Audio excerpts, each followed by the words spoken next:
Salut, dans ma précédente vidéo, je vous avais parlé du trigger de Schmitt en vous expliquant principalement à quoi ça servait et comment ça marchait.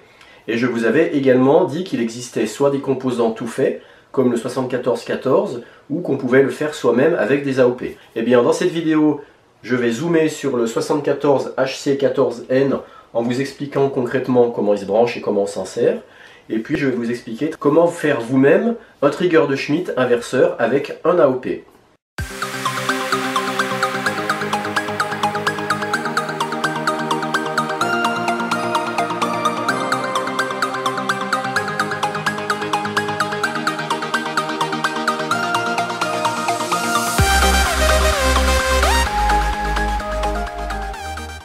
Alors voici le 74 HC14N trigger de Schmitt inverseur sous forme de circuit intégré. Donc il se présente sous la forme d'une puce à 14 pattes, 7 d'un côté, 7 de l'autre. Donc son alimentation positive pour aller de 2 à 6 volts. Le ground, la masse, se fera sur cette patte là. Et puis à l'intérieur du composant, on va avoir en fait 6 portes trigger de Schmitt inverseuse. Donc celle-ci, celle-ci, celle-ci, celle-ci, celle-ci, celle-ci.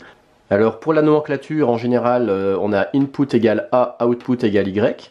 Donc ça veut dire que ici on a l'entrée 1 et la sortie 1. Ici l'entrée 2, la sortie 2, entrée 3, sortie 3, 4, 5, 6.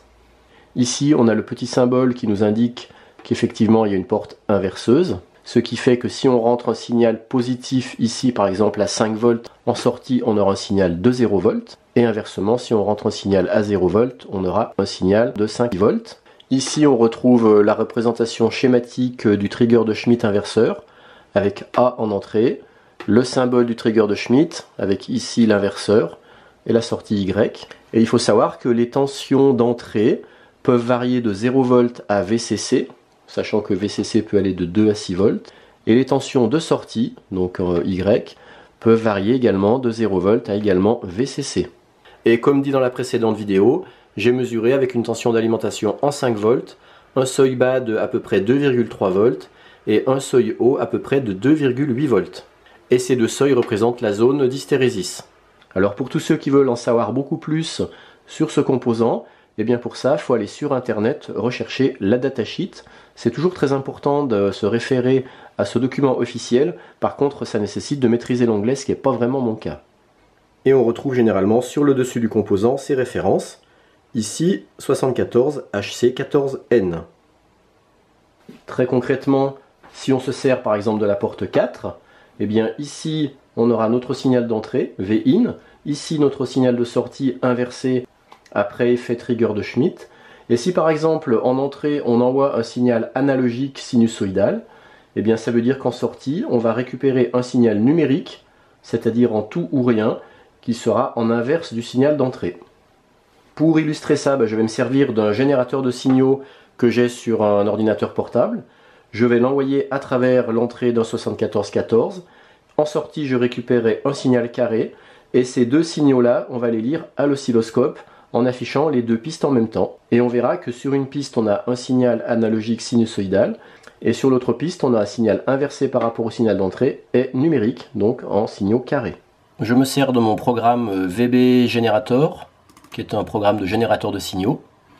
Vous savez, quand je le mets en route, il sort du son, que je peux faire varier ici avec un petit bouton. Et puis je viens brancher ici une prise jack sur la prise casque. Donc là c'est normal, il n'y a plus de son. Par contre le signal audio, je vais pouvoir le récupérer sur ces brins que je vais brancher sur une breadboard. Voilà, le fil je l'ai branché là-bas et il vient jusqu'ici à ma breadboard. Et on a deux brins que j'ai rentrés dans les picots de la breadboard, sachant que le fil blanc ça sera le fil de signal et puis l'autre fil, le fil de masse. Avant de brancher le composant, toujours repérer où est-ce qu'on a la petite coche. La petite coche est en haut là. Ouais, toujours repérer où il y a la coche, la mettre en haut, comme ça ça nous donne l'ordre de branchement de toutes les pattes. Je sais que l'alimentation positive se retrouve ici. Et l'alimentation négative se retrouve en bas à gauche. Alors voilà le circuit que je vais faire. Ici j'ai mon ordinateur, ici j'ai la prise jack où il y a l'audio qui ressort. Le fil de signal, je vais le relier à ma breadboard via un petit condensateur de 33 microfarads. Je l'envoie sur la patte d'entrée V-in, sachant que ce signal qui arrive de mon ordinateur, c'est un signal sinusoïdal entre 0 et 1 volt. Mais comme on l'a vu précédemment, les deux seuils de bascule sont à 2,3 et 2,8 volts. Donc ici, mon signal sinusoïdal qui oscille entre 0 et 1 volt ne ferait jamais basculer ma porte de sortie. Donc pour ça, il faut que je le rajoute à une tension continue qui sera à peu près de 2,5 volts. Comme ça, du coup, mon signal va osciller autour du 2,5, c'est-à-dire de 2 à 3 volts à peu près, ce qui correspondra bien à mes deux seuils de bascule au-delà de la zone d'hystérésis. Donc pour ça, je rajoute un pont diviseur de tension. Il me faut deux résistances, une de 21K d'un côté et une autre de 20K de l'autre côté. Comme ça, ça me permet donc d'additionner une tension sinusoïdale à une tension continue de 2,5 volts.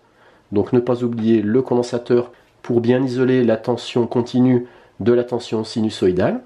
C'est à cet endroit-là que la tension sinusoïdale vient s'ajouter à ma tension continue de 2,5 volts. Elle rentre par la porte d'entrée et en reporte de sortie inverseuse après trigger, je récupère mon signal Vout. Ma breadboard sera alimentée en 5 volts et je viens relier le moins de la lime au moins du fil audio qui vient de mon PC. Et puis je vais venir brancher les deux sondes de mon oscilloscope, le plus de la première sonde sur la patte d'entrée V-in, le moins de la première sonde au moins du circuit, et le plus de la deuxième sonde sur la patte Vout du 7414, et le moins de cette deuxième sonde toujours au moins du circuit.